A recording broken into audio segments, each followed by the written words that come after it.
Кайрат Нуртас или Скриптонит? Скриптонит. Вот это поворот! Скриптонит. Естественно, скриптонит. Скриптонит. Скриптонит. Скриптонит. Кайрат Нуртас это так.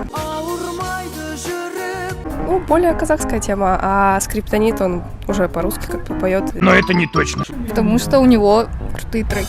Ни к тому и ни к другому. Нуртас, ну, на той, да. Маршрут перестроен. Скриптонит. У молодежи чисто скриптонит. Скриптонит, потому что он с Павлодара. Потому что он с Павлодара. Потому что он по-павлодарски.